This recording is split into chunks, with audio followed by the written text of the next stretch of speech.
네, 22대 국회에는 법조인 출신이 60명입니다. 법조인은 5만 7천 명으로 전체 인구의 0.1%밖에 되지 않습니다. 그런데 국회의석의 20%를 차지하고 있습니다. 공직자 출신도 40명이 넘습니다. 그런데 200만 농민 중에는 국회의원이 단 1명, 900만 비정규직 노동자 중에도 단 1명, 500만 자영업자 중에는 단 3명만이 존재합니다. 이게 바로 우리의 국회의 현실입니다. 이게 말이 됩니까? 이게 과연 국민 전체를 대표하는 국회라고 할 수 있습니까? 노동자와 시민의 삶은 국회에서 극소수입니다. 그래서 준연동형 비례대표제를 도입했는데 양당이 서로를 핑계 삼아서 위성정당을 만들고 정치개혁을 무력화시켰습니다. 정치개혁을 하려면 위성정당이 반복되어서는 안 됩니다. 여야가 위성정당을 하지 않겠다고 약속하고 위성정당 방지법을 여야 합의로 도입해야 합니다. 우선 이재명 후보님과 김문수 후보님께 위성정당 방지법 도입하고 위성정당 하지 않겠다고 약속할 수 있는지 답변 부탁드립니다. 제가 먼저 할까요? 네. 아주 맞는 지적이세요. 저희는 위성정당 방지법을 만들어야 된다는 입장이었는데 정말로 그렇게 하고 싶었어요. 고민도 많았죠. 그러나 이게 정치 룰이기 때문에 국민의힘과 합의를 해야 되는데 국민의힘의 협조를 얻기가 어려웠는데 저는 협의가 가능하면 위성정당 방지법을 실효성 있게 꼭 만들고 싶습니다. 저는 원래 이 위성정당이 태동하게 된 연동형 비례대표제 선거법 자체를 저는 반대했습니다. 이 선거법 전체가 잘못되어 있기 때문에 이 선거법을 고쳐서 위성정당은 물론이고 아직 국민들도 모르고 법을 만든 사람들도 모르는 연동형 비례대표제 이런 거 고쳐야 된다고 생각합니다. 네, 이어서 이준석 후보 발언하시죠. 예, 우선 저희 개혁신당만이 지역구와 비례대표 의원을 정상적으로 선출했던 위성정당 만들지 않았던 당이라는 걸 다시 말씀드리겠습니다. 사실 지금 정치 양극화에 있어가지고 국민들이 분열되는 것은 양 세력의 고조되는 언사, 그 수준이 높아지는 것에 따른 것도 있습니다. 그런데 최근에 보면요, 사실 이재명 후보의 언사 중에서 이해가 안 가는 것들이 계속 다시 수면 위로 올라오고 있는데요. 예전에 트위터나 이런 거 하시면서 재미있는 말씀들을 많이 하셨던데요. 본인에게 다른 생각을 가진 국민들이 있을 때 가서 아주 직접적으로 비난하면서 달려드신 이력이 있어요. 어떤 지적을 했더니만은 그분에게 가서 화장실로 가서 대변기에 머리를 넣으세요. 뭐 이런 말씀하신다든지, 아니면 이분은 간질이 있나 본데 정신병원에 보내세요. 뭐 이런 말씀하시고요. 수준 낮은 일배만 보면 짝짝이 눈에 정신지체가 될 수 있다. 이거는 장애를 저주로 쓰는 것 아닙니까? 저는 이런 식의 언사가 정치 지도자급에서 나오기 때문에 일반 국민들도 사실 이런 역치가 굉장히 낮아져가지고 이런 언사가 계속되는 것이 아닌가 생각하고요. 올해 4월에 고등학교에서 이제 폭력 사건이 발생했는데요.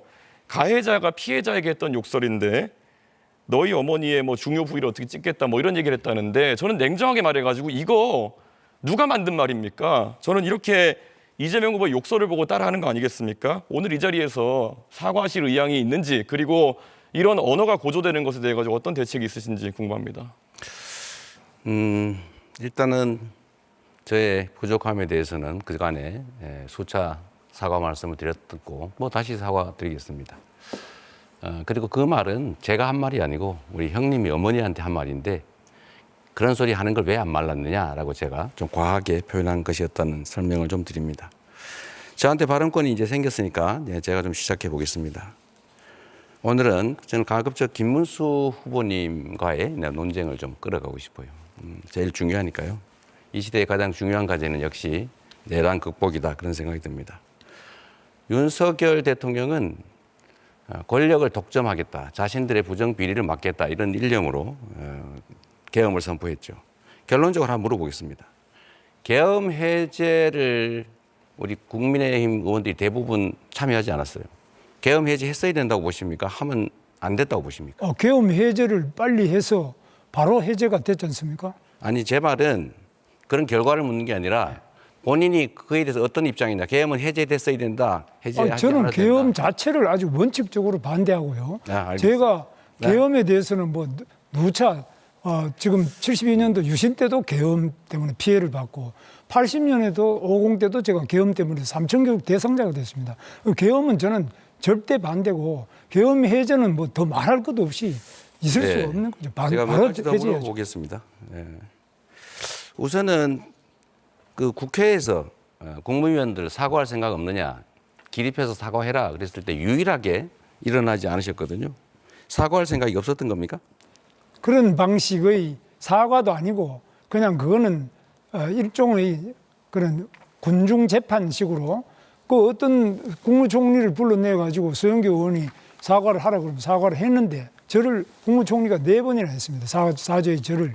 그런데 자리에 앉아 있는 의원들이 더불어민주당 중심으로 해서 전부 고함을 지르면서 전 국무위원들이 일어나서 100배 사죄를 하라든지 이거는 일종의 네. 폭력이지. 그거 사과도 아니고 국회도 아니죠. 그런 식으로 하면 안 되죠. 사과할 마음은 있었습니까? 사과는 계엄 자체를 저는 반대한다. 아예 자체를 반대하고. 좋습니다. 그러면 잘못- 그 다음 단계를 한번 물어보죠. 네. 윤석열 대통령에 대한 탄핵 그리고 파면, 구속에 동의하십니까? 그 뭐 여러 가지 물으셨는데 윤석열 대통령이 지금 파면이 돼 가지고 헌법재판소에서 아예 그 직이 없어졌지 않습니까? 네. 그래서 다만 여기에 이제 탄핵의 과정의 절차상으로 몇 가지 문제가 있었습니다. 그 처음에는 이것이 과연 내란이냐 아니냐 하는 부분을 국회가 냈던 소추장 자체를 스스로 그 부분을 제외한 부분이 있고요. 그다음에 그 외에도 절차상으로 구속장된 문제는 이런 게 있었는데 어떻든 간에 일단 파면이 됐습니다. 그렇기 때문에 우리가 오늘 선거를 하는 거고 제가 그걸 인정하기 때문에 이렇게 후보로 나온 겁니다. 탄핵하는 게 타당했다, 파면하는 게 타당했다 이렇게 생각하신다는 겁니까? 지금 뭐 그렇지 않습니까? 헌법재판소에서 판결을 난 거니까. 자, 네, 그러면 이 질문도 그럼 하지만- 물어보겠어요. 네, 하나만. 이 질문까지만 듣도록 하겠습니다. 자, 이거를 마저 물어봐야 되는데 내란 행위가 아니라고 계속 우기시더라고요. 저번에 우리 권희원 후보님 질문할 때 이게 어떻게 내란이 아닐 수가 있냐? 전시사변 그거 아니었잖아요. 절차 안 지켰잖아요. 국무회의도 하지 않았고 제대로 통지도 하지 않았고 국회를 침탈했고 국민기본권을 이유 없이 제한했잖아요. 이게 내란이 아니면 대체 어떤 게 내란입니까? 내란이 아니라고 말한 적이 없고요. 내란죄에 대한 재판은 지금 서울중앙지법에서 진행 중이니까 그 재판 결과에 따라서 판단을 해야 되지. 지금 우리 이재명 대표는 계엄을 하는 게 잘못이다 이렇게 말해야 되는데 무조건 처음부터 내란이라고 합니다. 그게 내란인지 아닌지는 형법에 의해서 판결이 나야지. 왜 계엄을 내란이라고 바로 대입을 해서 내란범이라고 그러고 우리 보고 내란 동조범이라고 그러고 그런 것은 정말 언어 폭력이죠. 있을 수 없죠. 계엄은 계엄이고 내란은 내란이고 다른 거죠. 그런데 그런 것을 막 섞어서 무조건 상대를 내란범이다. 또 우리는 내란하고 아무 상관도 없는 사람도 내란 공범이다. 동조자다. 이런 식으로 말하는 것은 정말 심각한 언어 폭력이라고 저는 생각합니다. 네, 여기서 잠시 사회자가 개입하겠습니다. 지금 시간 총량제 토론이고요. 권영국 후보와 이준석 후보가 발언을 요청하셨기 때문에 먼저 권영국 후보께 발언 시간 드립니다. 네, 내란 행위가 있었다는 사실을 인정하면 될 텐데 왜 이렇게 어렵게 얘기하십니까? 자, 아까 전에 위성정당에 대해서 이야기했는데 이 위성정당의 가장 큰 피해가 바로 민주노동당입니다. 그런데 아까 이재명 후보께서는 그 부분에 대해서 지금 상대방이 그 위성정당을 만들기 때문에 합의가 안 된다 이렇게 이해를 하셨는데 솔선수범하셨어야죠. 또 하나는 준영동형 비례대표제에 동의하지 않는다고 하는데 이 부분에 대해서는 실제로 그러면 직능대표라든가 이런 비례대표제를 완전히 부정하고 있는 것으로 보이고 있어서 대단히 유감이라는 말씀을 일단 드립니다. 자, 다음 질문으로 들어가겠습니다. 일단 김문수 후보에게 묻겠습니다. 김문수 후보께서는 대선 캠페인 기간 내내 단일한 뉴스를 지금 도배를 하고 있습니다. 한덕수 끝나고 나니까 또 이준석 후보와 정치공학적 단일화 이야기만 자꾸 난무하고 있습니다. 그러면 그냥 결선 투표에 있으면 이 난리를 칠 이유가 있겠습니까? 저와 다른 후보들은 이미 결선 투표제를 다 공략하고 있습니다. 김문수 후보님 입장은 뭡니까? 답변 주세요. 아까 말씀하신 것 중에서 아니요, 여기 답변 주세요. 그럼 아까 그거부터 해야 되겠습니다. 여기 답변 주세요. 연동형 비례대표제를 반대한 것이 제가 비례대표 자체를 반대한 적이 한 번도 없고요. 제가 공천위원장을 하면서도 비례대표 공천도 다 한 사람입니다. 그리고 그건 완전히 왜곡이고요. 왜곡이 아니고요. 예, 일단 왜곡. 여기 답변하세요. 예, 네. 그래서 그 자체가 왜곡 자꾸 발언을 해가지고 상대방을 그렇게 몰아가면 안 돼요. 답변하십시오. 결선 투표에 대한 입장을 물었습니다. 결선 투표는 저는 뭐 지금 맞지 않다고 보고 있습니다. 네, 이어서 이준석 후보 발언 기회 드립니다. 예, 헌법재판소가 윤석열 통해 탄핵을 결정하면서 국회의 다수 의석을 차지한 야당이 일방적으로 국회의 권한을 행사한 일이 거듭되었다라는 지적도 했습니다. 뭐 물론 이 계엄 전체는 윤석열 대통령의 잘못이지만 이 부분 헌법재판소의 의사를 받아가지고 국회가 좀 고칠 점은 없는지 생각해봐야 된다 생각하는데요. 사실 지금까지 선거법이라든지 국회법이라든지 아니면 사법체계에 대한 수정을 가할 때는 보통 여야 합의를 통해 가지고 진행해 왔습니다. 왜냐하면 이건 게임의 룰에 대한 것이거든요. 그런데 이재명 대표가 정치에 들어오신 뒤로부터는 일방 처리가 굉장히 많습니다. 그 일방 처리라는 것도 특히 본인의 재판이나 수사에 영향을 줄 수 있는 일방 처리가 많아지고 있는데 저는 이런 부분에 대해 가지고는 완전히 지금까지 대한민국 국회가 몇십 년간 운영해온 원칙을 깨뜨렸다라는 생각을 하는데요. 이재명 후보께서는 왜 본인의 등장과 함께 이런 일이 빈번해진다 생각하시는지요? 글쎄, 그것은 우리 이준석 후보의 일방적인 단정이죠. 그것은 객관적인 팩트에 좀 어긋나는 것이라는 말씀 먼저 드립니다. 하나 또 무슨 팩트에 어긋난지 말씀해 주셔야죠. 제가 발언할 때는 좀 중간에 방해 안 하면 무조건 팩트에 좋겠어요. 어긋났다고 하시면 됩니까? 팩트를 지적해 주십시오.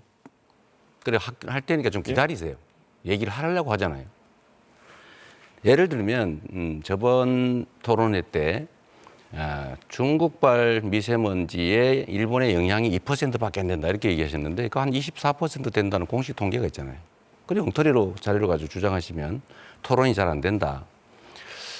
또 균등화 발전 단가 이것도 원자력과 다른 재생에너지 사이에 뭐 몇 배 차이가 난다고 하는데 실제로는 원자력보다도 다른 재생에너지들이 더 싸다. 이게 지금 최근의 자료라는 걸 말씀을 먼저 드리고요. 그 외에도 뭐 얘기는 많습니다만 일단 여기까지 하겠습니다.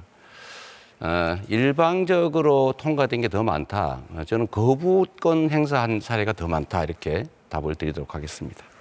제가 여기 답변 드리자면요. 일방적인 아까 그런 법안 처리를 통해 가지고 선거법과 국회법, 사법체계 등을 바꾸는 행위 자체가 국회에 지금까지 원칙에 어긋난다는 말씀을 드렸는데 그걸 윤석열을 들어서 답변하시면 똑같은 사람이 되는 겁니다.